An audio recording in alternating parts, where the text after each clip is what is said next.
folks been working by the light of day. Buenas noches, señoras y señores, jóvenes de todas las edades.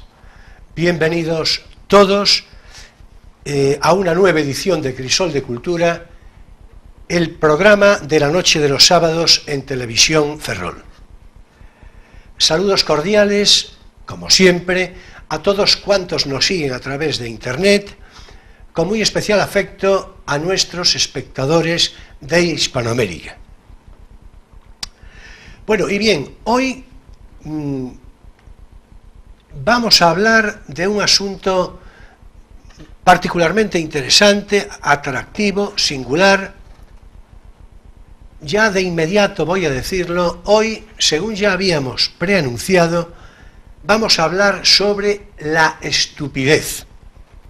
En fin, el carácter de lo estúpido, las consideraciones de carácter personal en el estúpido, las consecuencias que sobre la sociedad puede tener, y de hecho, de facto tiene,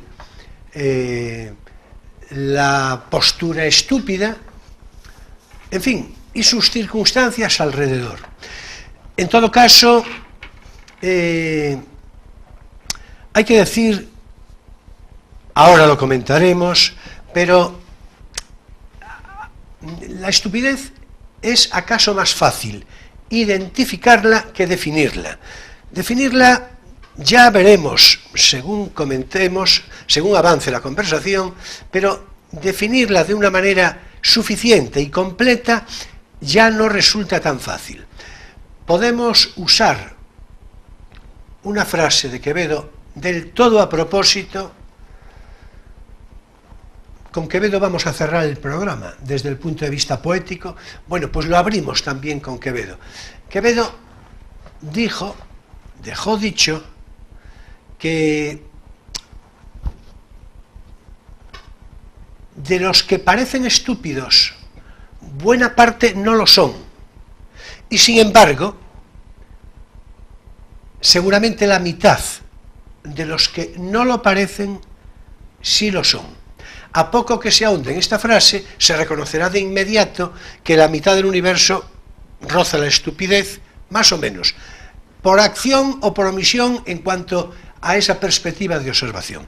Bueno, en cualquier caso, hoy teníamos previsto, y yo ya, en fin, me veo en la obligación de ofrecer disculpas, hoy teníamos previsto que este programa contara con la participación de una persona que anuncié la semana pasada, y que por circunstancias inevitables de obligación que le surgieron muy a última hora, ayer concretamente, pues se vio en la obligación de excusar su asistencia.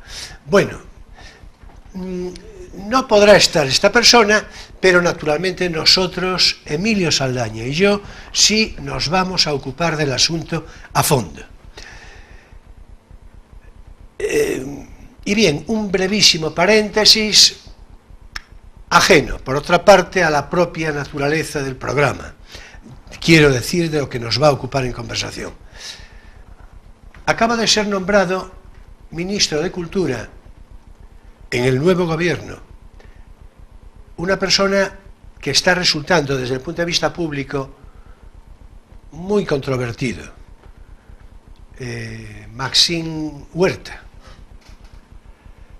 Y yo, como responsable director de un programa de cultura, pues me veo en la obligación, por otra parte cordial, de decir algo. Yo tengo que confesar que no conocía a Maxim Huerta, ni siquiera desde su referencia de televisión, que a lo mejor ya es mucho confesar, pero es así.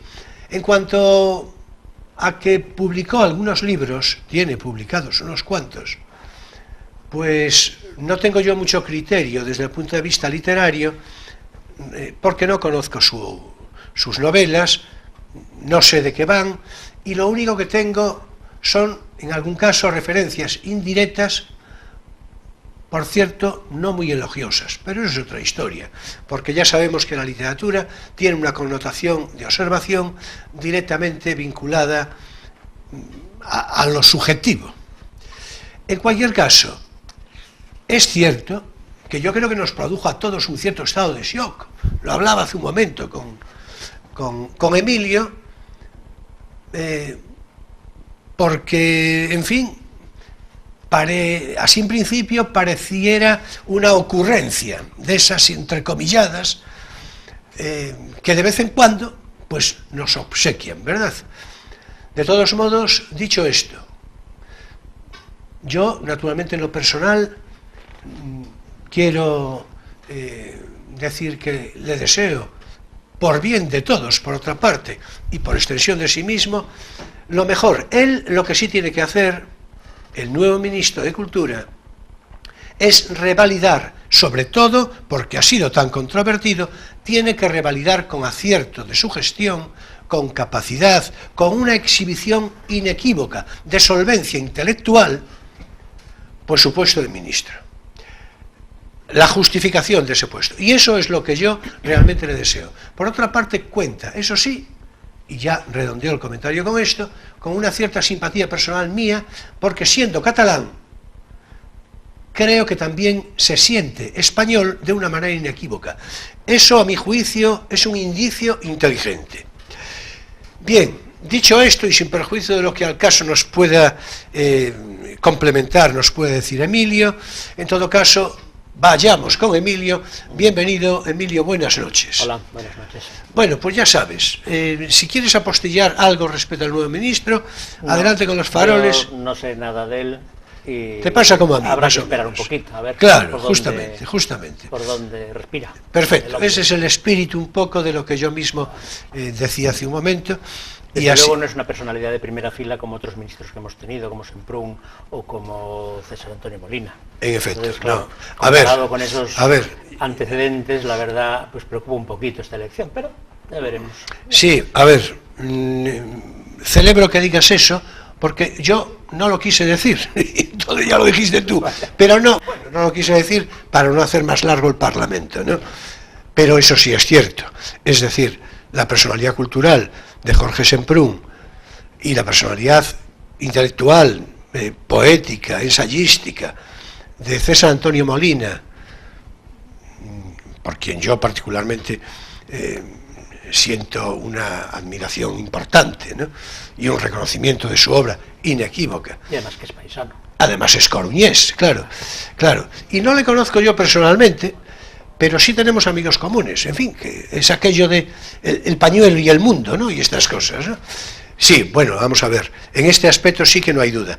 Yo creo que esto, Maxim Huerta, yo creo que esto lo sabe y estaría de suyo del todo de acuerdo en esta consideración, ¿no? A lo mejor lo bueno es que igual eso le lleva a esforzarse más. Claro, es lo que yo acabo ahora mismo de pedirle, que naturalmente... Como cierto hándicap, por lo menos en la opinión pública. Claro. La opinión pública del ámbito cultural, me refiero.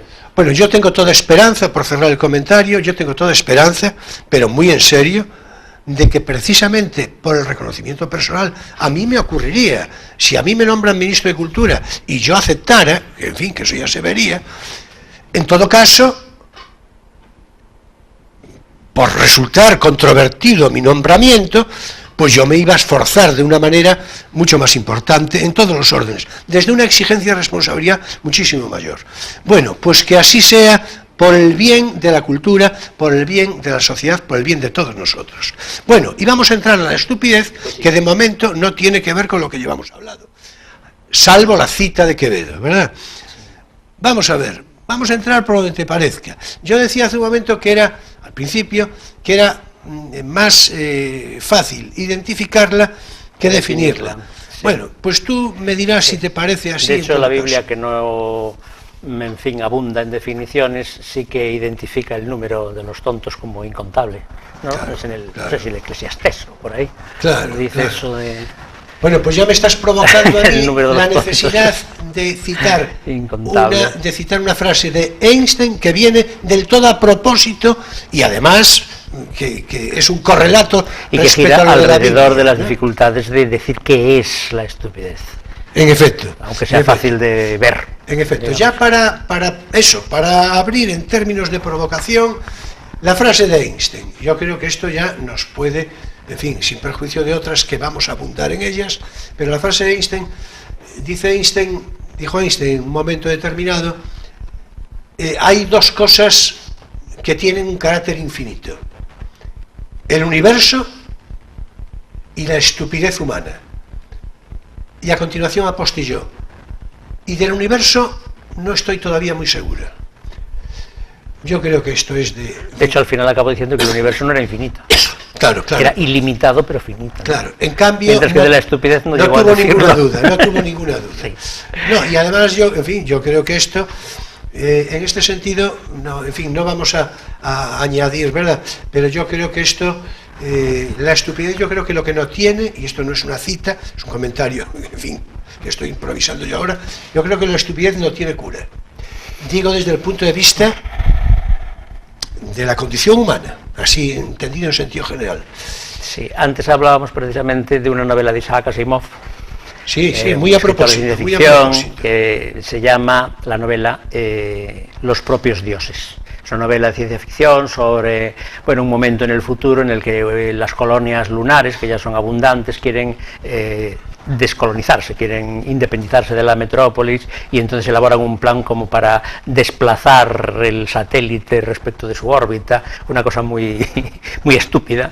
Y la novela se llama Los propios dioses porque se abre con una cita de Heine, el poeta alemán, que dice: contra la estupidez los propios dioses luchan en vano. Aunque la novela tiene, creo recordar, que hacemos con la ley, un final más o menos feliz, en el que la luna, digamos, no se desorbita, pero bueno, ese es el leitmotiv de toda la novela, y, en fin, representa bastante la opinión de científicos de altura, ya sean científicos de investigación como Einstein o de divulgación como Asimov. De todas maneras, yo, por deformación profesional, querría intentar una cierta delimitación del concepto de estupidez.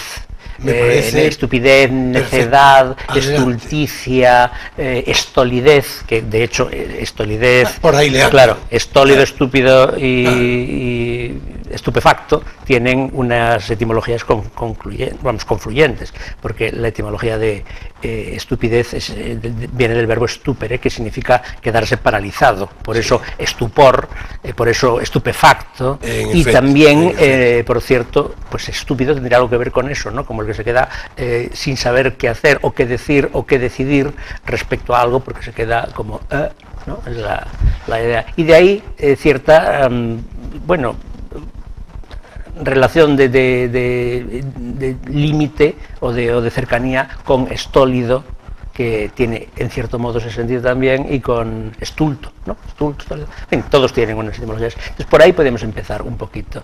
El estúpido es aquel que, en vez de ver con claridad, se queda parado porque no ve, se queda como ofuscado, o se queda como paralizado, o toma decisiones erróneas porque no tiene a la vista las decisiones correctas. Sí, perdón, eso último que acabas de decir, ya, mira por dónde, me parece que es lo que caracteriza sobre todo, es decir, también el estupor, claro. Claro, estupor, pero es estupor, también, es quedarse también parado. el estupor. Pero en realidad no es que el estúpido no haga cosas. Si no hiciera cosas, bueno, pues nada pasaría, quiero decir. Bueno, hay estúpidos más activos, desgraciadamente. Sí, bueno, claro. Pero el estúpido hace cosas, pero las hace mal. Es decir, no toma nunca la solución correcta, la adecuada. O también no se le ocurre y por eso se queda. Claro, y se queda paralizado. o toma decisiones extravagantes, entendiéndolo de extravagante en su peor sentido, ¿no? Es lo que un alumno mío llamaba ser un parado mental, una expresión suya, que quería decir, pues, esta gente que es, en fin, bueno, pues por ahí, en fin, no deja de ser, sí, no deja de ser a propósito. Cierto, es decir, pero claro, esa actitud de hacer las cosas mal, bueno, hay que decir seguramente ya de inmediato que la estupidez lo que estamos ahora mismo considerando, desde el punto de vista de lo personal, el estúpido y por extensión sus gestos, sus acciones, la estupidez no tiene nada que ver, no tiene distinción entre clases sociales,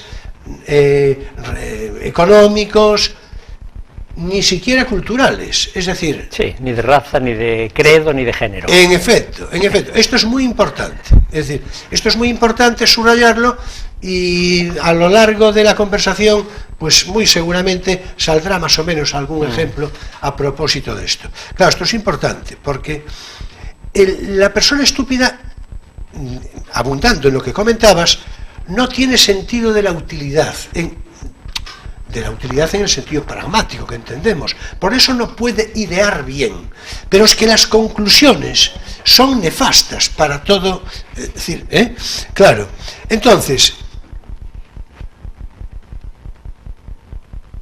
¿por qué el peligro, y en fin, y ya si te parece le entras a esto, ¿por qué el peligro social del estúpido? Porque es un peligro social. Sobre todo cuando abunda. Sí, claro, naturalmente, sí. Si el estúpido fuera una minoría inocua, digamos, pues bueno, pero en una sociedad democrática sobre todo, donde el peso de la cantidad y de la estadística es tan importante, el número de tontos es realmente preocupante. Bueno, a ver... Sobre todo, quiero decir, el gran número de tontos. Sí, yo, a ver, esto que acabas de citar, yo iba a comentar algo muy semejante dentro de un momento, pero ya me apresuro. Lo que acabas de decir es muy importante. Y vamos a ver, nosotros aquí en este programa actuamos de una manera libérrima y decimos lo que pensamos, es decir, lo que pensamos desde el punto de vista argumental, desde el reconocimiento intelectual de lo que decimos, y naturalmente lo decimos desde una perspectiva de toda cortesía en general y de principios de educación fundamentadísimos, como es natural, pero lo decimos con rigor. Lo que acabas de decir es muy importante.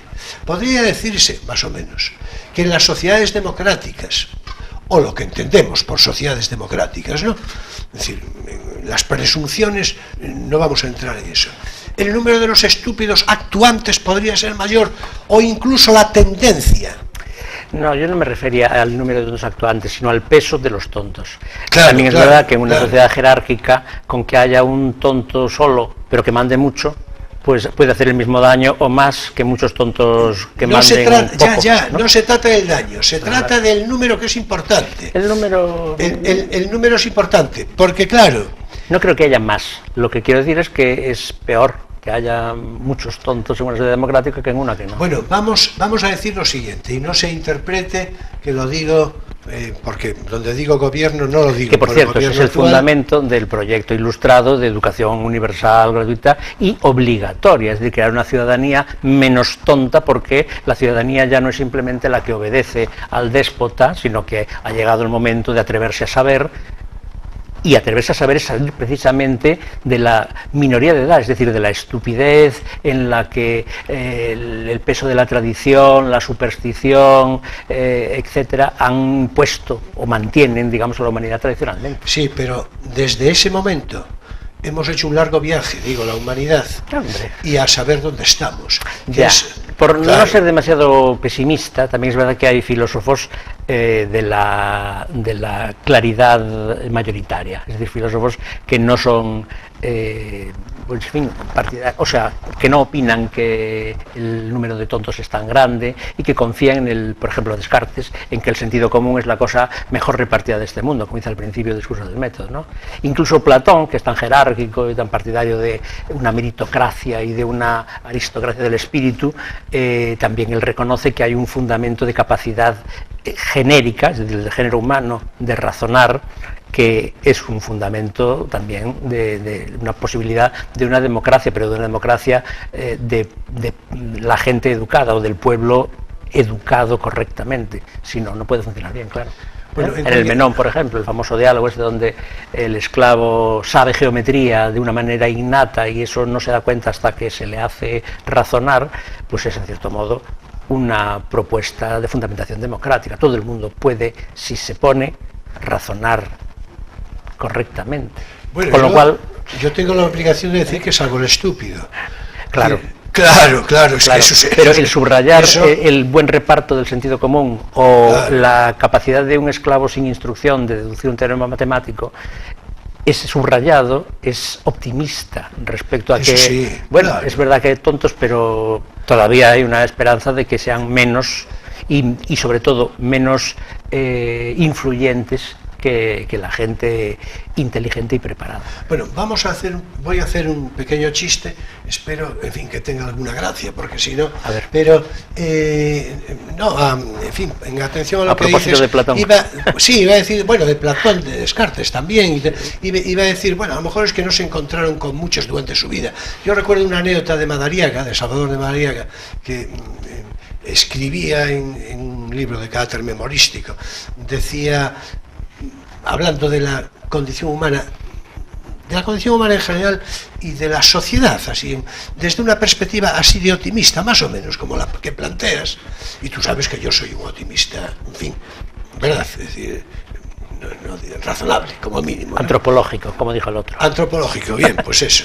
Pero decía Madariaga, bueno, yo tengo 80 y pico de años y a mí nunca me robaron el reloj. Claro, yo cuando leí aquello, tenía por entonces yo, pues, 30 años, 30 y algo, tal vez algo menos. Y a mí ya me habían robado varias cosas. Y entonces dije yo, ya está aquí compensándose la estadística. Es decir, claro. Es que puede haber muchas razones para que no te roben el reloj. Por ejemplo, que no tengas que andar nunca, porque te lo permite tu posición social o tu dinero, por sitios peligrosos para tu reloj. Claro, es que fue una butade de Ya, Madariaga. claro, es pero con eso hay evidente que tener fue una cuidado, butade, ¿no?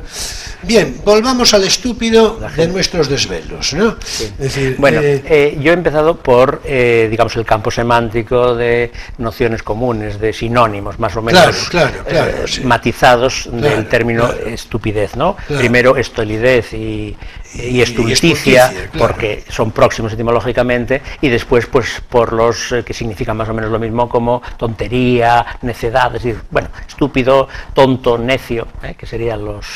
Y me gustaría también insistir en que esto tiene sentido cuando se opone al campo semántico antónimo, es decir, lo contrario de estúpido o de necio, que sería inteligente, o sería listo, o sería cuerdo, porque si nos encontramos en la historia de la literatura con las obras más importantes sobre la estupidez, probablemente la obra más conocida sea El elogio de la locura de Éntrale a eso, Claro. éntrale a eso. Lo digo porque El elogio de la locura, a pesar de que se ha traducido así en español, en realidad su título latino es Stultitiae Laus, y su título griego, que también lo tiene, aunque está escrita en latín, pero muchos de los personajes son griegos, o sea, tienen nombres griegos, es Morias Encomion. Entonces, Morias y Stultitiae se traducen por locura, pero evidentemente se puede traducir también por de la estulticia, es decir, de la necedad o de la tontería. Con lo cual, la idea de que distinguimos claramente lo que es loco de lo que es necio, digamos, es una idea muy moderna, que no se da ni en la antigüedad griega ni en el Renacimiento, y que no se dará tampoco en el Quijote, donde loco y necio son muchas veces sinónimos, mientras que cuerdo e ingenioso, sus antónimos, son también a su vez sinónimos entre sí. Es un buen debate, claro, en fin, que tenemos que orillar un poco, Sí. por razón de tiempo. Hombre, se Pero- puede, digamos, pero es- apuntar un es poquito claro. a qué quiere decir locura o necedad, o estultitia, diríamos, o moria, en Erasmo, y a través de la influencia de Erasmo en el Renacimiento español, pues en Muerte de San Juan o incluso en Cervantes. La estulticia, la necedad o la locura de Erasmo tiene que ver con el concepto de locura medieval, que se ve en el tema recurrente de los locos como marginados y al mismo tiempo señalados por la divinidad como diferentes o como especiales, y con ese, bueno, diríamos, lugar común de la marginación de los de los locos, de los trastornados o de los extravagantes, que tampoco hay demasiada diferencia, medievales, que es La nave de los locos, que después tematizará en forma de novela Brandt y que pintará pues el Bosco y tal, ¿no? Esas naves de los locos se separaban de los sociales, se metían en una barca ahí por el río delante a ver qué pasaba. Y tú tienes un magnífico cuadro de La nave de los locos, sí, de un pintor ferrolano, sí. Pero sí, magnífico. Sí, la Nagenricht de Brandt es La nave de los locos del Bosco, y también es la mía. Ya, en efecto, ya aprovechando, en fin, por redondear ahora mismo el comentario así, pero fíjate que en ese sentido, loco y tonto en el sentido tradicional español tampoco están nada separados. Los tontos de Cela, de los que hablamos alguna vez, que él, en fin, clasifica en algún texto, que ahora no me acuerdo dónde está, entre tontos de baba, tontos de cuchara, tontos de capirote, tontos de tal, muchos de ellos son en realidad pues gente con problemas mentales, diríamos hoy. Sí, a ver si volvemos a esa clasificación. El tonto por ejemplo, el tonto del pueblo normalmente no es el estúpido del que estábamos hablando antes, es alguien que tiene problemas, que lo es en sentido patológico. Patológico, claro. En todo caso, a ver si volvemos después a la clasificación de los tontos, porque yo voy a ver si tengo oportunidad de proponer 2 o 3 clases más. Sí, porque, en fin. En todo caso, por cerrar el comentario, creo que es Chesterton quien dijo: el loco es el que lo perdió todo menos la razón. Bueno, pero es que a Chesterton le gustan mucho las paradojas. Sí. Entonces, como bien. Los franceses, que luego citaremos a propósito del libro que pienso recomendar. Ya le vamos a entrar ahí, permíteme. De la inversión de una opinión común o de un lugar común puede salir una reflexión brillante, iluminadora. Sin duda. Ese gesto sin duda, es muy francés y también es muy británico. La paradoja y la ironía paradójica. No, sobre todo porque son centelleantes, son emisores de luz intelectual. Ya pondremos algún ejemplo. Claro, naturalmente. Algún ejemplo francés. Bueno, pues mira, ya le vamos a entrar a eso, porque ahora es tiempo para nuestro espacio divulgativo. No tienes por qué saberlo.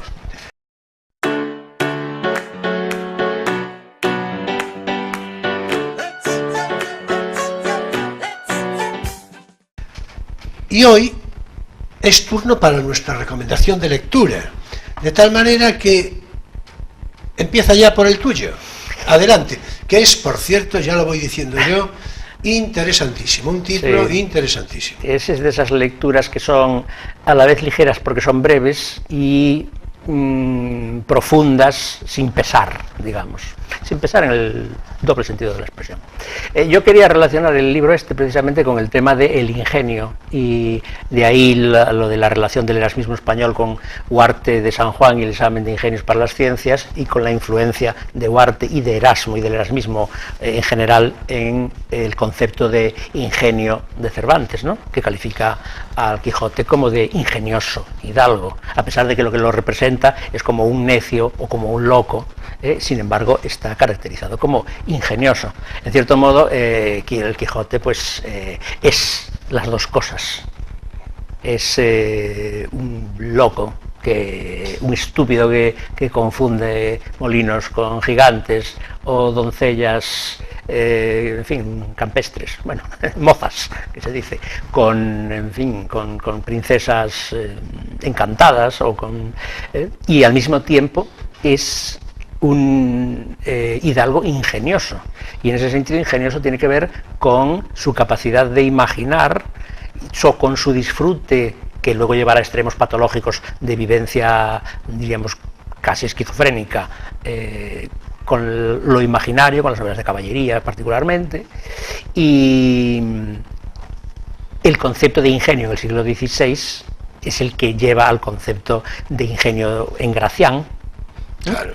La agudeza y arte de ingenio, como la agudeza, es esa palabra tan española que significa esa reflexión brillante, breve, punzante, fascinante o deslumbrante o profunda, en cualquier caso reflexiva, que es lo que conecta en última instancia con los moralistas del XVII, y con uno de ellos, que es el escritor del cual quería recomendar el libro, Sí, disculpa, que es ya la entras con la Foucault. recomendación. Yo no, Sí. lo que no quisiera es que Quería quedase- llegar ahí, pero Sí, ya estoy. no, claro, sin duda. A ver, lo voy a poner de Además, pie, muy a como de propósito. costumbre, a No, ver si simplemente aguanto. voy a decir, en fin, seguramente es una aclaración del todo innecesaria, pero la hago porque, en fin, a Emilio, que se le entiende tan bien siempre, ahora también, naturalmente, hace un momento, pero que no quede la duda, que en fin, que no quede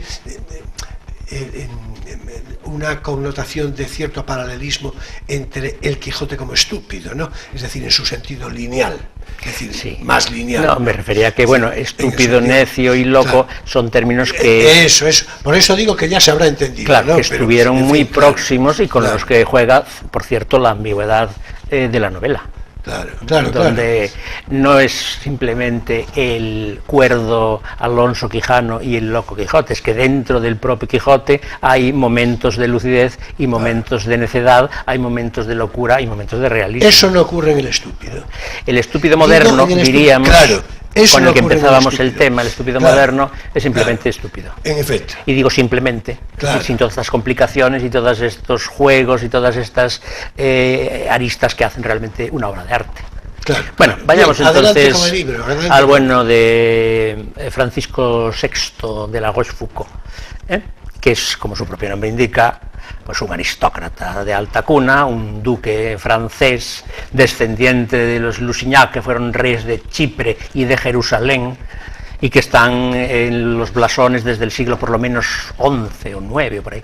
O sea, una cosa tremenda. El bueno de...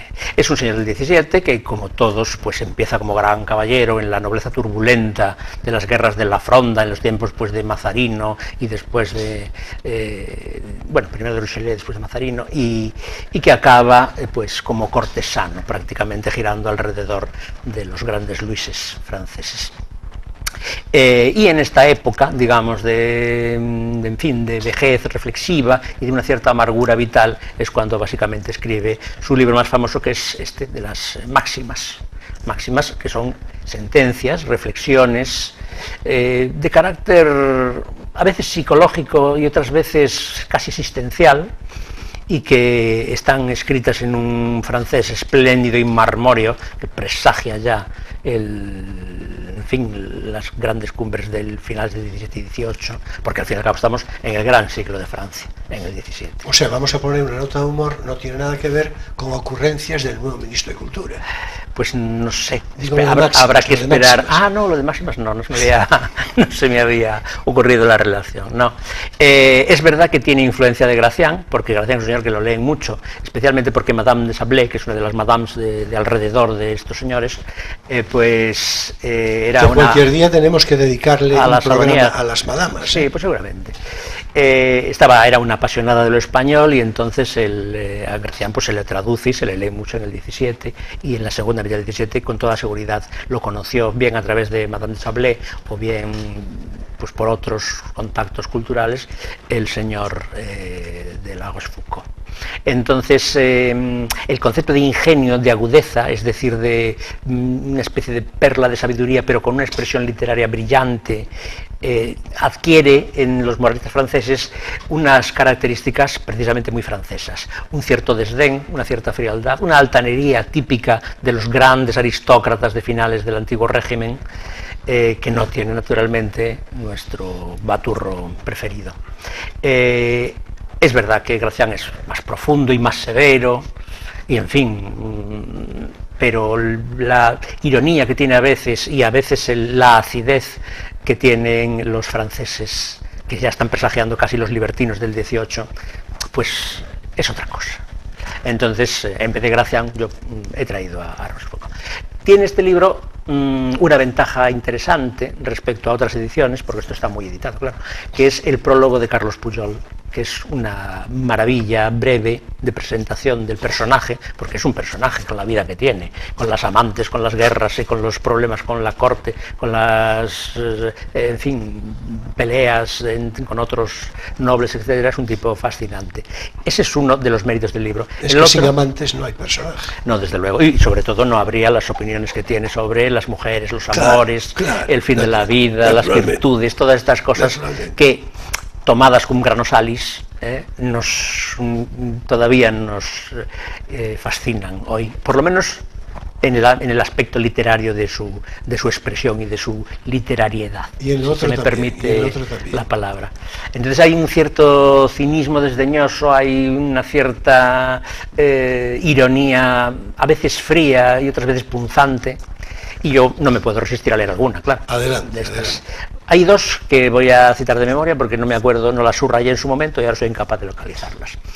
Una es sobre la juventud, que me parece muy a propósito, dado mi trabajo, que es que lo que pasa en nuestro tiempo, dice el señor del siglo XVII, el pobre, lo que pasa en nuestro tiempo por entrañable espontaneidad de la juventud es la mayor parte de las veces grosería y falta de educación. Y otra sobre las mujeres, que es políticamente poco correcto hoy, pero nos ponemos etimológicos y filológicos, y en el 18 a lo mejor, bueno, en el 17, perdón, no era tanto, pero que me gusta mucho. Dice, no hay mujer honesta que no esté ya cansada de su oficio.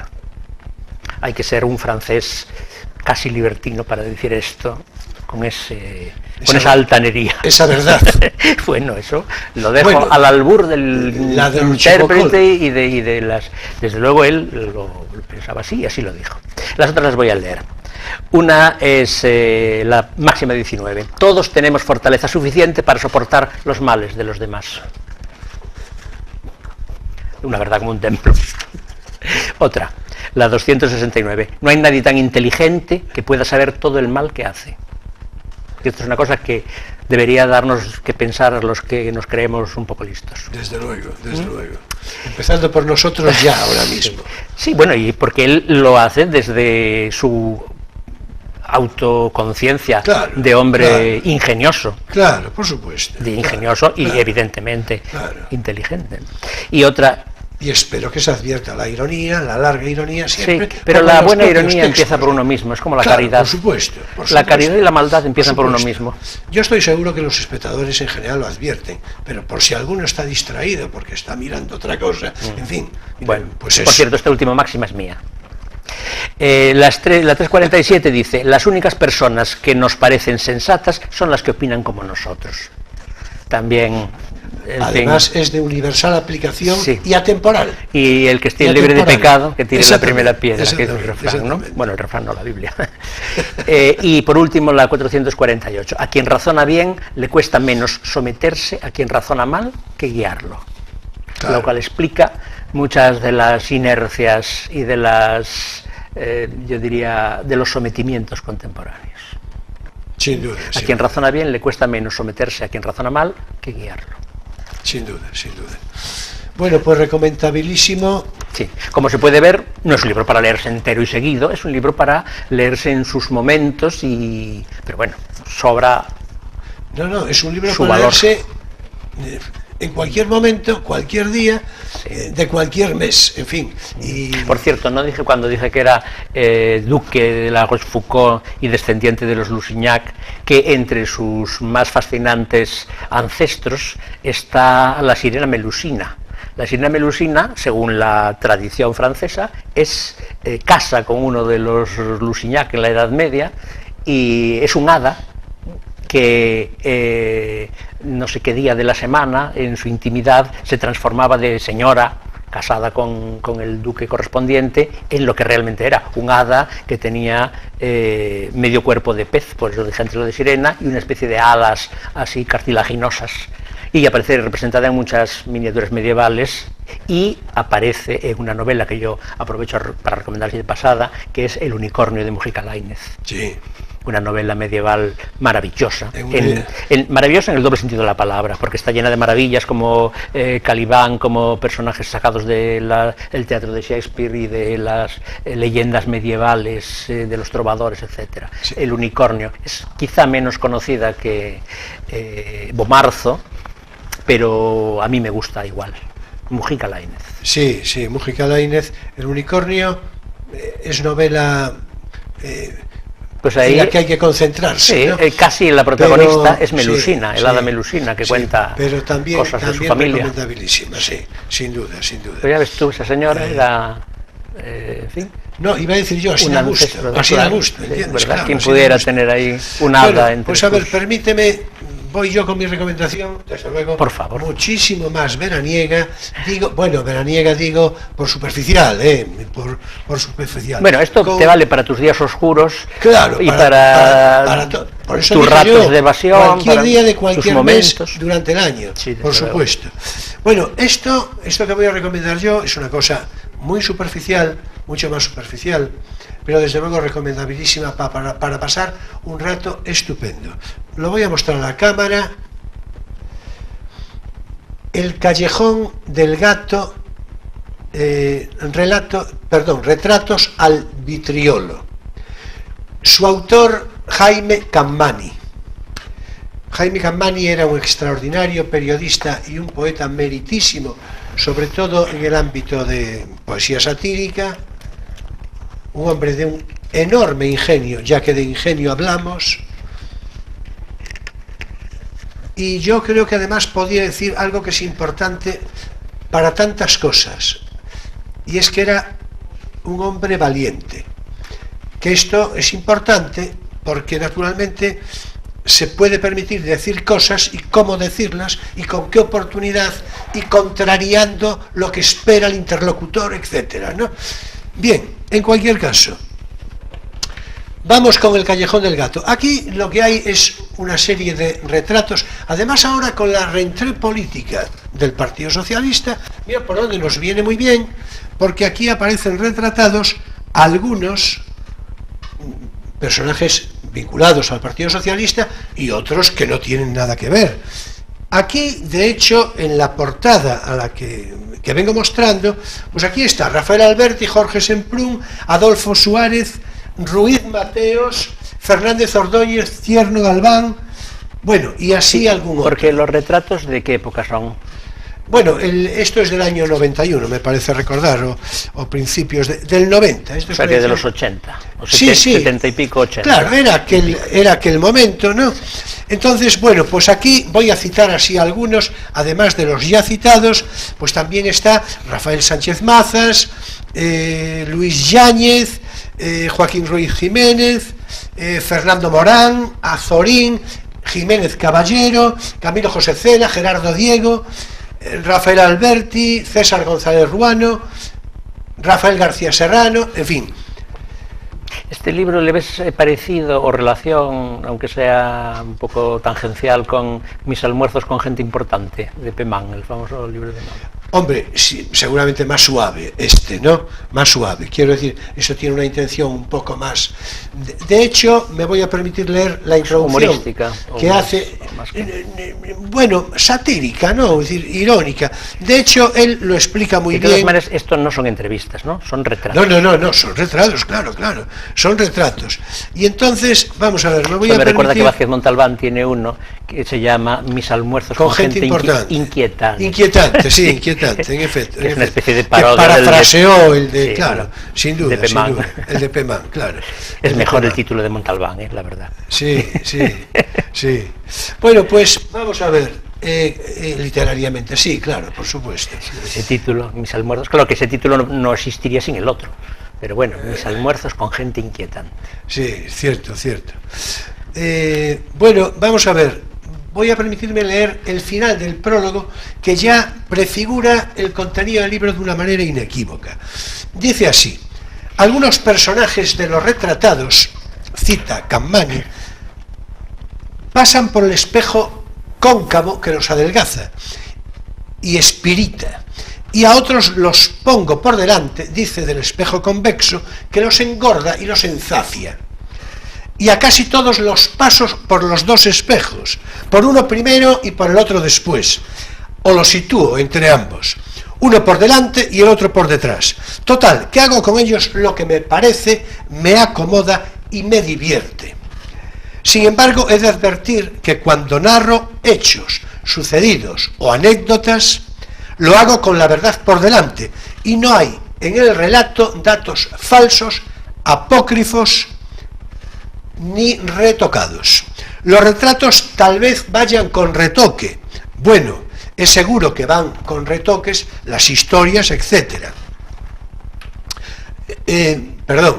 Las historias no.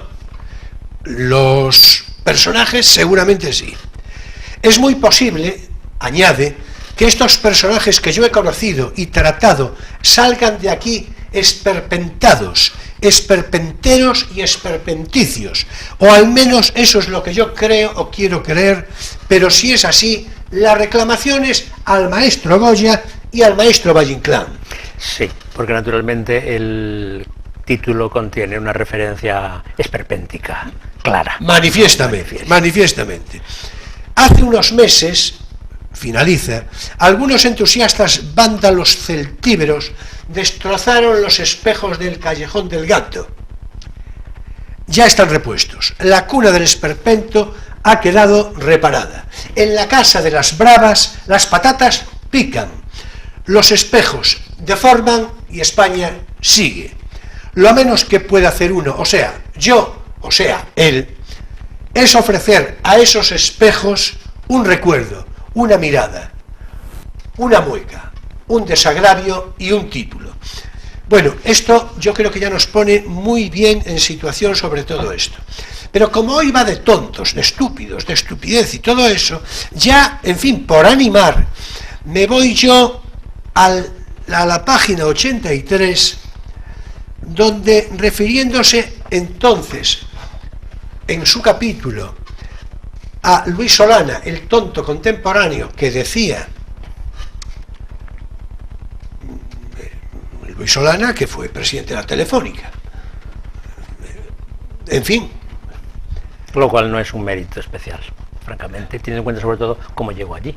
Sí, por qué oposición ganó, ¿no? Pero bueno, vamos a ver, que nos referimos al capítulo, no tengo yo, como es natural, nada personal con Luis Solana. No, ni yo, Pero, ni contra Telefónica tampoco. No, en efecto, ni siquiera con la Telefónica. Ni siquiera con la Telefónica. Que ya es decir. Ya dice de nuestra bonomía y nuestra caridad. En efecto. Que ya los espectadores dan su puesta. Bueno, pues escribe lo siguiente. Vamos a ver. Cuentan que el padre de los Solana, Javier y Luis, Javier Solana, que fue ministro, por cierto, de Cultura, creo. Sí, yo creo que fue de Cultura. Sí. Y que popularizó lo del onceavo. Ya, bueno. Siendo ministro de Cultura. En fin. Un momento de debilidad. Exactamente. Cuentan que el padre de los Solana, Javier y Luis, decía de sus dos retoños que el uno veía crecer la hierba y el otro se la comía. Por cierto, que uno de estos dos Solanas, me parece que fue Javier, quiso hacer de su padre un rojo, un vencido y un antifranquista, y resulta que el joven Solana, padre, entró en Madrid de oficial del ejército de Franco. Así se escribe muchas veces la historia. He leído unas declaraciones de Gila, dice Cammani, claro, en las que asegura haberse exiliado a la Argentina huyendo de Franco y de su régimen. Bueno, esto yo creo que es, esta anécdota que cita aquí, yo creo que es conocida, yo sí la conozco, pero voy a seguir leyendo. Vamos, que Gila se había ido a Argentina huyendo. De la presión del régimen. Del régimen. Y resulta que de quien en verdad huía era de un marido enfurecido al que Gila había puesto unos cuernos arboriformes. Que por cierto, está aprobado. Está aprobado. Yo he de decir que por Gila tenía una particularísima simpatía, que esto es otra cosa, naturalmente, ¿no? Bien, vamos a ver, por continuar, por redondear el comentario y seguir animando un poco al personal.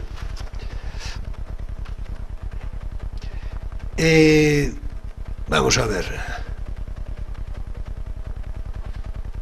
hay otra parte de particular interés. Es que a lo mejor lees una coplilla o algo. Sí, eso será ahora mismo, de inmediato, será ahora al final, porque creo que es un buen redondeo, ¿no?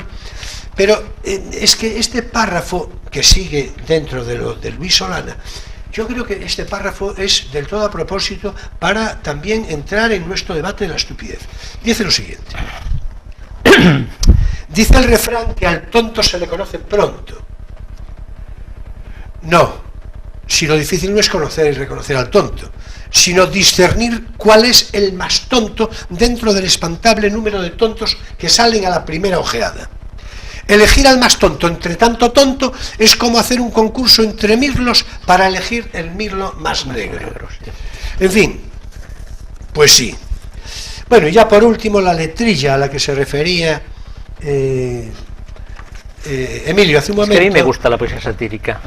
Yo tengo el libro este de Usea de Coñones del Reino de España, sí, que es bueno, una antología de este tipo de cosas, y claro, mi filiación quevedesca pues me hace amar esa que tú poesía, sabes que yo comparto. Sí, esa poesía maligna, y claro, creo que es una de las grandezas de España. Sin duda, sin duda, sin duda. Gente como Pergamín, además como Quevedo, como Góngora, como el propio Valle Inclán que acabamos de citar, que no son precisamente buenistas. Bueno, pues sin ánimo comparativo, Cammani, en fin, es de la cuerda, es de la cuerda, ¿no?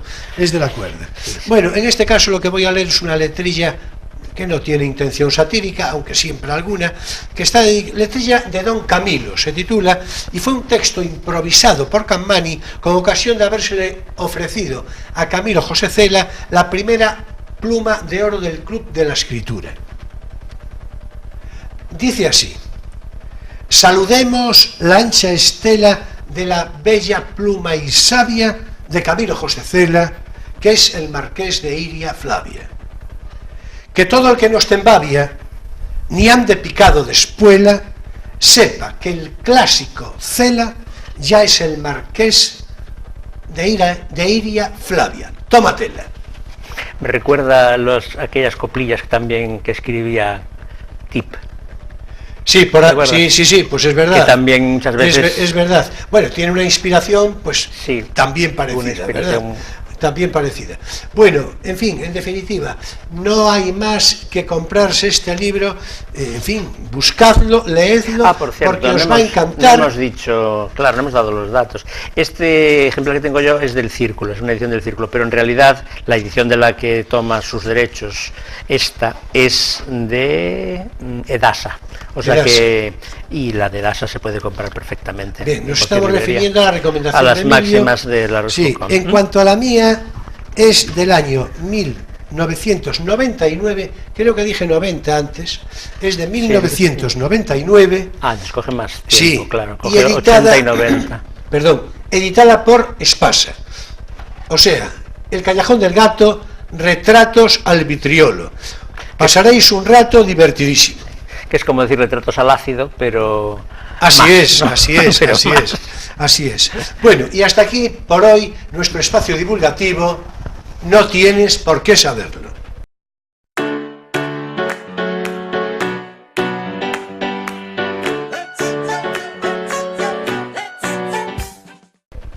Bueno, y vamos a continuar ya con lo nuestro, que se nos fue un poco de más el tiempo, seguramente, en todo pues, esto. No sé. Sí, pero en fin... Habíamos paseado un poquito por los sinónimos y los antónimos de la palabra estupidez, y habíamos mostrado un poco cómo en la historia, sobre todo de la cultura española y de la literatura, no siempre estuvo tan claro qué es estúpido, y que es loco, y que es cuerdo, y que es ingenioso, como parece hoy. Sí, bueno, yo creo que eso un poco sí para que no... llegar a donde habíamos empezado el programa, es decir, al estúpido contemporáneo. Claro. A ver, yo creo que eso en lo fundamental sí quedó predibujado, ¿no? Por lo menos. En todo caso, vamos a ver, una de mis consideraciones favoritas, personales, porque... En fin, no descubrí el Mediterráneo, ni mucho menos, y esto otros y con ventaja lo habrán dicho. Pero yo en todo caso, la frase que voy a citar a continuación viene ya de antiguo, de mi cosecha personal, e incluso escribí alguna cosilla suelta con intención ensayística, y es que la estupidez, el estúpido, esta dificultad de definición y todo esto, sin embargo, lo que lo caracteriza de una manera inequívoca es la exhibición impúdica que hace de la ignorancia. Es decir, él, el sujeto estúpido, blasona de lo que no sabe y se atreve con toda osadía y desparpajo a afrontar situaciones prácticas o proposiciones abstractas que rebasan del todo sus posibilidades intelectuales y sus conocimientos reales. Ya lo dice el refrán. Claro. La ignorancia es muy atrevida. En efecto. Entonces, claro, esto es impresionante, porque esta es una de las características que yo creo que son troncales y definitivas en el estúpido y que hacen sumamente difícil, yo creo que imposible, su erradicación. No digo ya en lo social, eso ya dijimos. Hombre, en lo social pesa mucho la consideración, es decir, el social, quiero decir, el prestigio del conocimiento o el desprestigio del conocimiento. En momentos anteriores de la historia, la meritocracia se fundamentaba en un común prestigio del saber. Hoy en día, como ya indicó en la sociedad de masas, como ya indicó Ortega en su momento, hay una especie de meritofobia y una especie de odio al que destaca, que se ve como un disidente que se atreve a pretenderse mejor o pretenderse más listo que la mayoría, que tira hacia abajo. Cuya pretensión está en el observador. Claro. Entonces, claro. En los momentos, digamos, en los que el conocimiento está sometido a la discusión de su utilidad o de su función, diríamos, de guía social o de no sé cómo decirlo, de gestor social, en los momentos en que esto se discute, como hoy en día, por ejemplo, pues claro, el resultado es que la estupidez campa por sus respectos, porque han desaparecido muchos de los tradicionales mecanismos de control y de represión de lo estúpido. Bien, vamos a ver. Está claro que... No me gustaría parecer así como muy elitista, pero bueno, yo creo que es un hecho. No, a ver, vamos a ver. Es decir, que estando en España gente como, pues yo qué sé, Azúa, o como que sea ministro de Cultura, pues Huerta, ¿no? Por cierto, estuve a punto, otro día, ya que dices Azúa, estuve a punto de traer... Azúa, como digo, Molina, ¿no? Yo te contaba por el mismo, sí. Estuve a punto de traerlo como recomendación de lectura. Sí. Es decir, bueno, vamos a ver. Y humillados y ofendidos. Sí, pero bueno, no. Ya no creo que Azúa sea precisamente muy de la cuerda de este gobierno, pero puede haber escritores de prestigio, intelectuales de prestigio, que sí. Incluso. Años luz por encima de esta opción popular, por no decir populista, de un contertulio del corazón. Sí, que yo creo que es lo que pesa más sobre eso. Yo creo que es lo que pesa más. Habiendo dicho ya que bueno, que se le puede conceder un voto o un votito de confianza. Pero bueno, aún así es un poco. Claro. Además el votito de los dos, el tuyo y el mío también. Y por aquello de que bueno, al fin y al cabo hizo 1 o 2 programas de televisión de carácter cultural, aparte de su papel y no hay ningún trasfondo irónico. Escribió alguna novela que yo no puedo juzgar porque yo no he leído. Tiene algún premio literario, lo que indica, bueno, es cierto, pero aún así. Lo que indica que tiene un premio literario. Claro. Nada más. El premio Primavera, que tiene un nombre que da que sospechar. De Prodijanés era.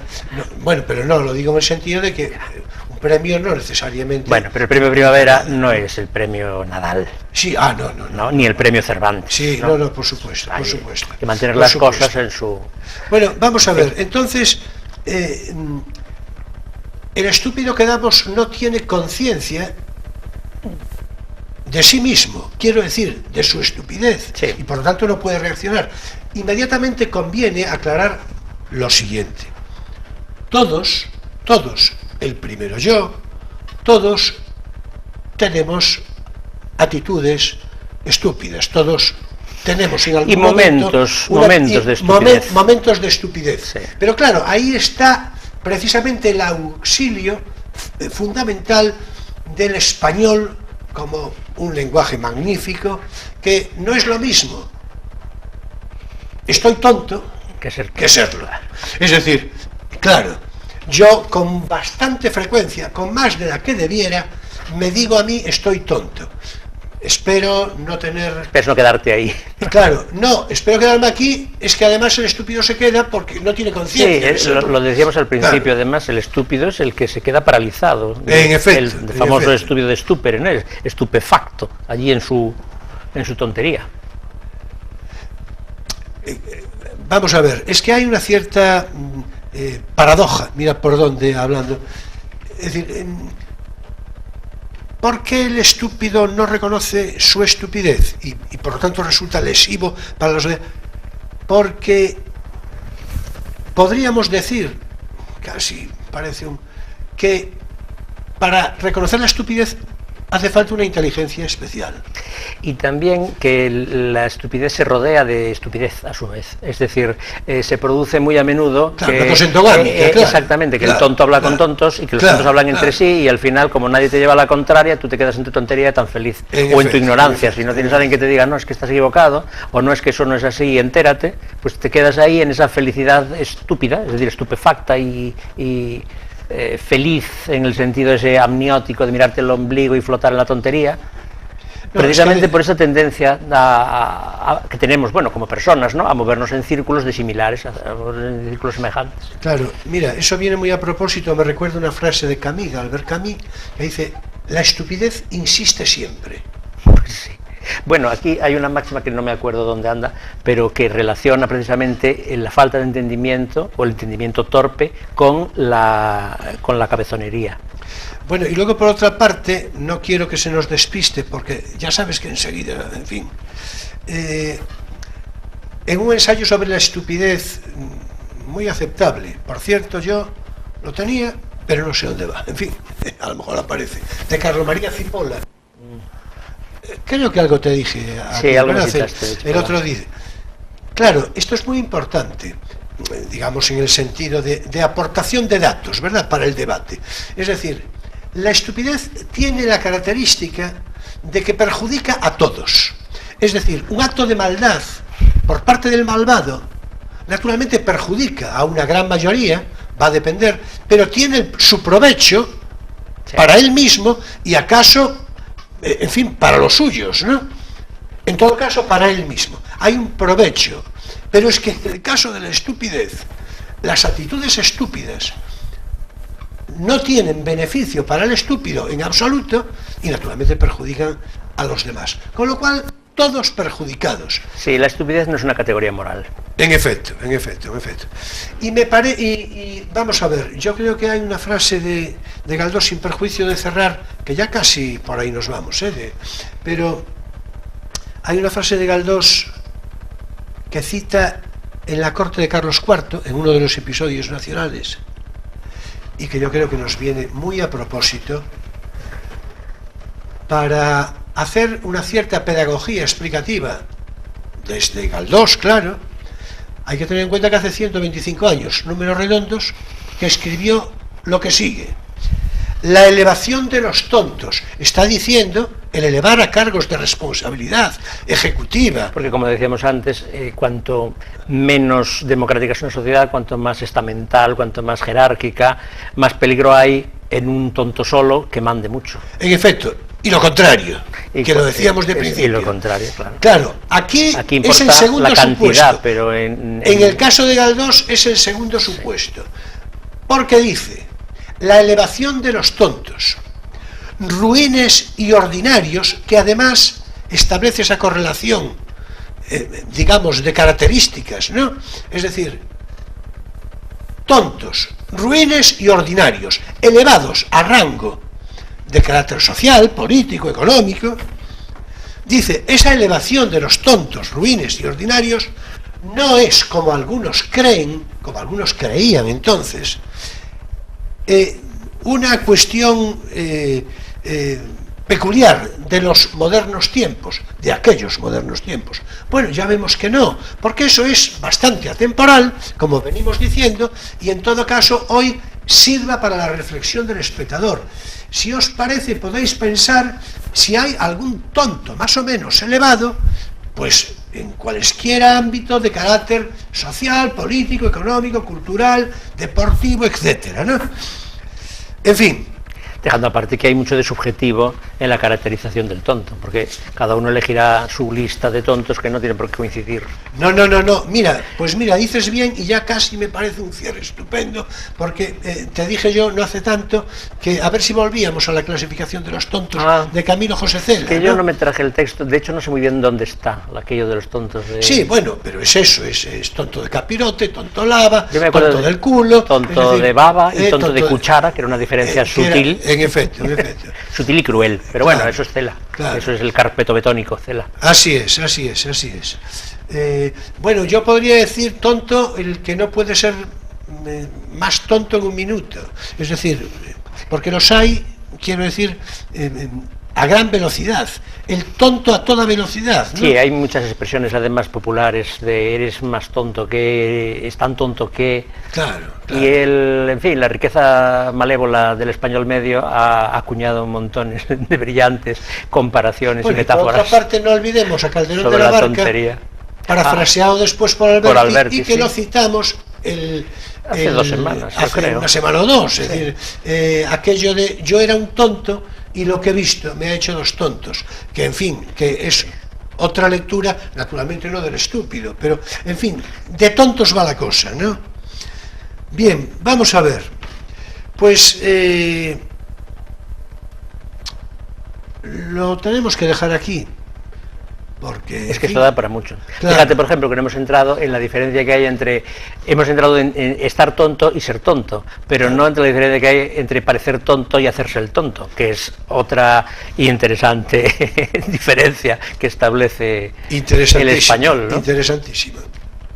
Vamos a ver, yo voy a confesar así públicamente una cosa. Cuando ayer surgió la circunstancia de que no podía acudir nuestro invitado, sí, entonces traté de improvisar. Yo sí puedo improviso, pero en fin, según qué improvisaciones las cosas salen o no tanto, ¿no? La nuestra es una improvisación jazzística. Sí, sí. Suena bien, pero hay que buscarle ahí... Sí. No, en todo caso quiero decir lo siguiente. Tengo un buen amigo sociólogo, una persona vinculada al mundo universitario, persona de gran interés, que espero tener oportunidad de traer pronto al programa. En fin, no digo nada porque después pero que espero traer pronto.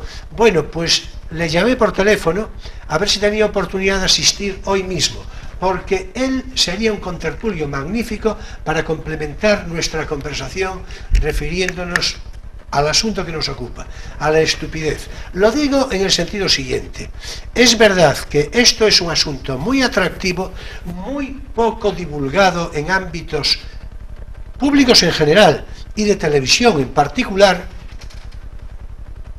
y podríamos dedicarle perfectamente otro programa a esto, partiendo más o menos de la expectativa que citabas de hacerse el tonto, parecer tonto. Por ejemplo, cuando leías el de Yo era un tonto y me he hecho lo que he visto me he hecho 2 tontos, el poema de Alberti, me acordaba, lo que pasa es que no me salió en aquel momento, porque no coincidió, el poema de Alberti ese de ¿quién aquel? El tonto de Rafael, ¿no? Es tonto, sí, ay, tonto de Ligo, que es un poema que cuando lo leí de pequeño dije, pero este hombre está presumiendo de ser tonto, o está diciendo que le llaman tonto y como lo dice, nosotros tenemos que entender que no es tan tonto como les parece a los demás. Ya apuntaba maneras Emilio, sí, con esas reflexiones. Claro. Aquel, el tonto de Rafael. Sí, así es. Bueno, no, lo digo en el sentido de que si tengo oportunidad de hacerme con el concurso que digo de este sociólogo vinculado a la universidad, hombre con el que tengo buena amistad por otra parte, pues no sé, pero podría proponerle y volveríamos a reeditar otro programa de estas características, porque yo creo que da para largo todavía, y yo creo que tiene algún interés social. Bueno, tengo esa impresión. En todo caso, aquí tenemos que dejarlo. Es decir, bueno, que nos vamos a pasar a nuestra poesía de costumbre. Sí. Poesía eres tú. Así es. En fin, que lo dejamos por hoy, ¿eh? Pero yo creo que quedó cumplidamente más o menos propuesto, Sí. ¿no? Más o menos propuesto. En fin, hacemos enterar ahora nuestro espacio lírico, Poesía eres tú.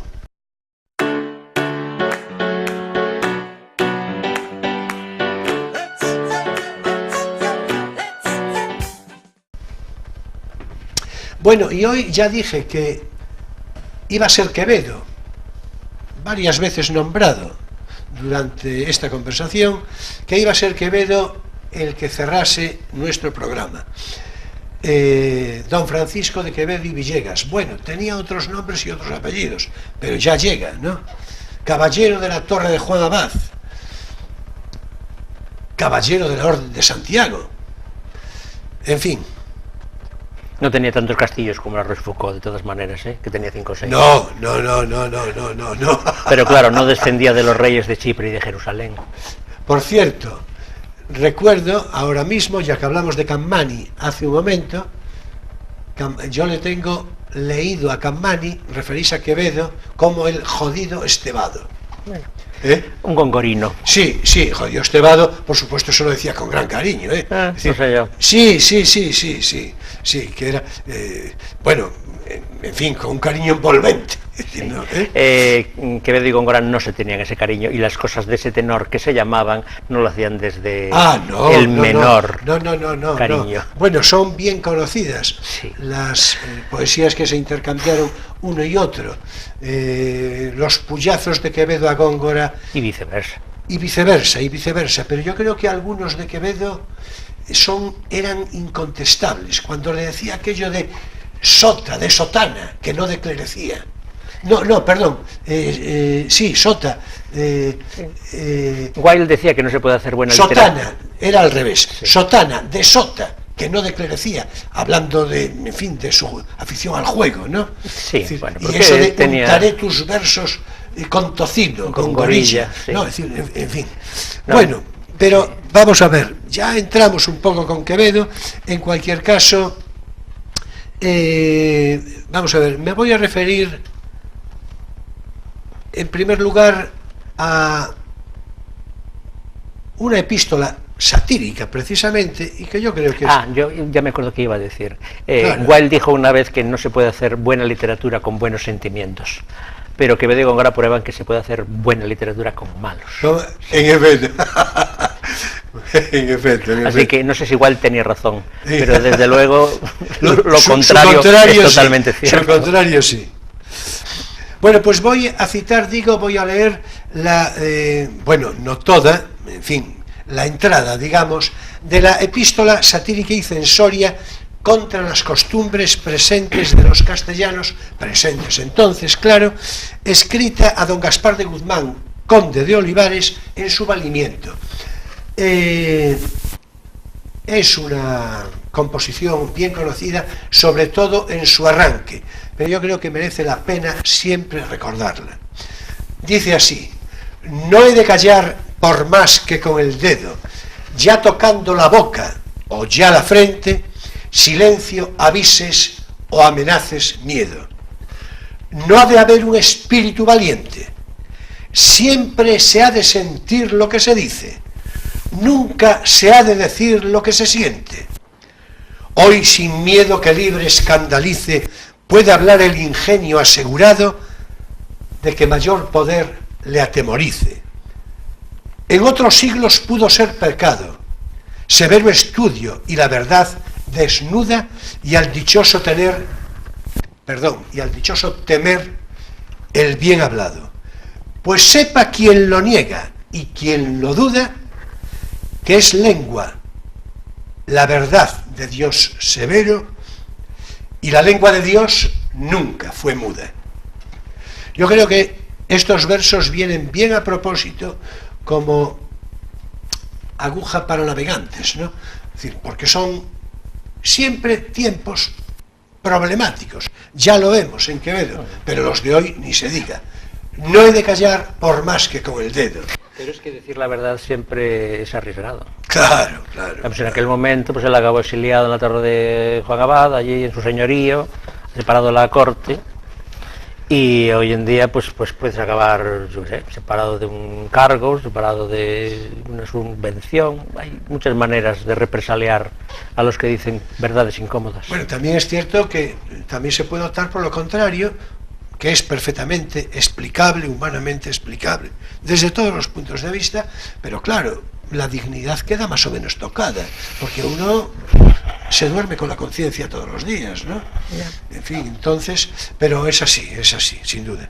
Bien, en todo caso, además no se le puede pedir una actitud heroica a las personas permanentemente, ¿no? No, y además un sistema como el nuestro, que se caracteriza por su tolerancia represiva, como decían los marcusianos, pues tiene muchas maneras insidiosas y sutiles de castigar al disidente. Desde luego, desde luego, desde luego.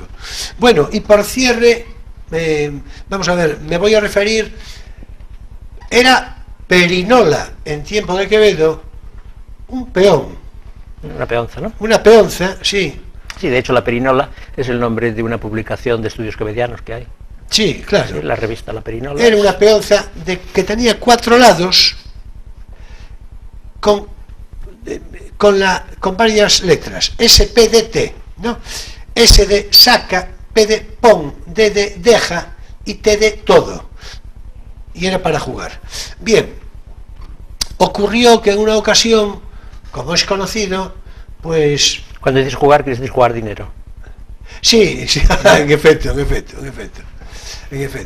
Y bueno, y por cierto, a la Perinola le tiene, en fin, dedicado alguna que otra letrilla, ¿no? Sí, por eso Claro. el nombre de la revista. Claro, en efecto. Y bueno, en esta ocasión lo que ocurre, que es el texto que voy a leer, en una ocasión, pues, Juan Pérez de Montalbán, que por cierto, hay que decir una cosa, yo tengo una admiración ilimitada por Quevedo, pero hay que decir que Juan Pérez de Montalbán era, en lo que a mí se me alcanza a conocer, yo creo que en general un hombre de bien, en todo caso, con una cierta intención divulgativa, con tal, en fin, pero por lo que sea no le caía bien a Quevedo, que no recuerdo yo muy bien, y claro, esto era un problema mayúsculo, pero si no le caes bien a Quevedo, no es lo mismo caerle mal a Quevedo que, en fin, que a otro, ¿verdad? Sí. Es decir, y además este Juan Pérez de Montalbán se murió pronto, no recuerdo bien, pero a una edad muy temprana, y además, en fin, enfermó, en fin, y yo no sé si algo no tuvieron que ver las diatribas tremendas que le dedicó Quevedo.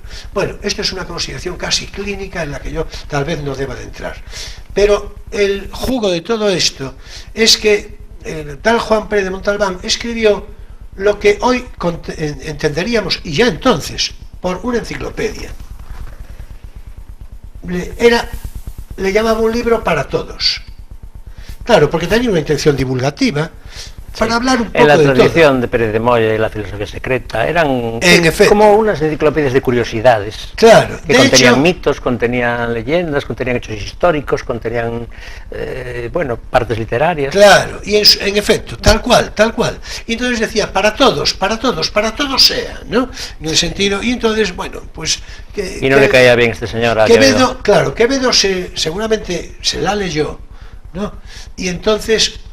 todo este preámbulo viene justificado porque la letrilla que de inmediato voy a leer, si no digo lo de la Perinola, lo de las letras de S, P, de T, en fin, pues sí, no se entiende. Quien no lo sepa... Desde aquí una recomendación, cualquiera que quiera leer literatura clásica, especialmente la literatura del 17, tiene que leerlo en ediciones anotadas, porque si no te pierdes las 9 décimas partes de los... Ya no digo Góngora, sino cualquiera, ¿eh? En efecto. O sea, Quevedo y Góngora, los que más. Sí. Yo creo que incluso Lope, o si me apuras incluso Garcilaso, realmente escapa muchísimo del sentido. Aunque todo suena bien y la música está intacta, claro, porque eso entra por el oído, realmente se pierde mucho del sentido. Sí. Y por además, tanto del interés. Yo creo que dices bien, mucho. Bueno, voy a dar lectura pues a esta letrilla de este poemilla que con gran intención que va a estar a la vista, se titula Soy poeta de tienda. Por cierto, a no pocos le cuadraría, ¿eh? Y dice así: el licenciado Libruno, dicen que por varios modos hizo un libro para todos, no siendo para ninguno. Al principio es importuno, a la postre es almanaque, batiburrillo y badulaque, y así suplico al poeta que en el libro no me meta, y si me metió, me saque. Oh doctor, tú para todos, entre el engrudo y la cola, es juego de perinola digno de otros 1000 apodos. Pues en él, de varios modos, para idiotas y gabachos, mezcla berzas con gazpachos, quítale el saca y el pon, y el deja y será peón para todos los muchachos. Maravilloso. Maravilloso. Ahora solo te faltaba sacar la perinola aquí. En efecto. A ver si te llevabas el dinero. Bueno, pues hasta aquí nuestro espacio lírico, Poesía eres tú.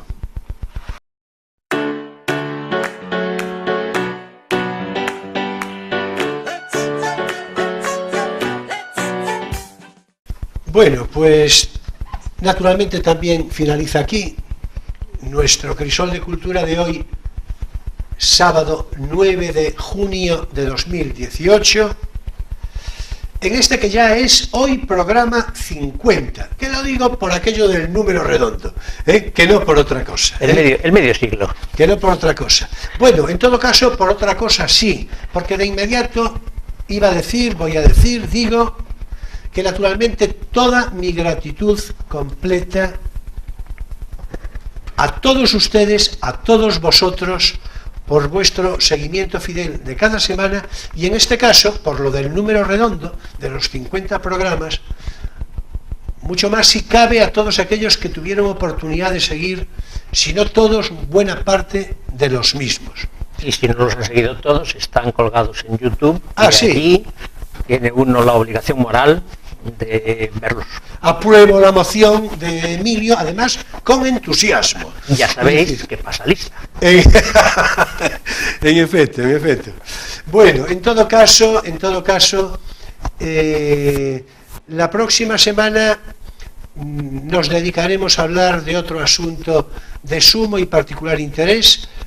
No descartaría yo, repito, que si pudiera llegar a contar, creo que no, en principio, pero con la participación de este sociólogo al que repetidamente me referí, pues podríamos reeditar el próximo sábado el complemento, la segunda parte de este. Y si no, esta vez que le dimos un enfoque muy, terminológico y muy filológico, pues complementarlo con un enfoque más sociopolítico, a lo mejor. En efecto, y hasta más clínico, si cabe, ¿no? O más clínico. No hablamos mucho porque hemos separado un poco de todo, un poco de su claro, connotación moral y también de su connotación, diríamos, psicológica o cognoscitiva. Así es. Bueno, en todo caso, si no contamos el próximo sábado con la participación de este sociólogo que digo, contaremos en otra oportunidad, prácticamente seguro. Así que hasta el próximo sábado en Crisol de Cultura a las 9:30 de la noche, con repetición el domingo, ya sabéis, entre 7:30 y 8, según obligados ajustes de programación. Y después, como bien recordó ahora mismo Emilio, en YouTube a través de Internet. Por demás, si estáis viendo este programa en su emisión del sábado, la recomendación de costumbre. Sabed que seguidamente se va a emitir una interesante película seguida de animado coloquio. En todo caso, nos vemos el próximo sábado en Crisol de Cultura, Televisión Ferrol. Será, como siempre, un placer. Acaba de recordarlo Emilio. Ya sabéis que paso lista. Muchas gracias, buenas noches y feliz semana.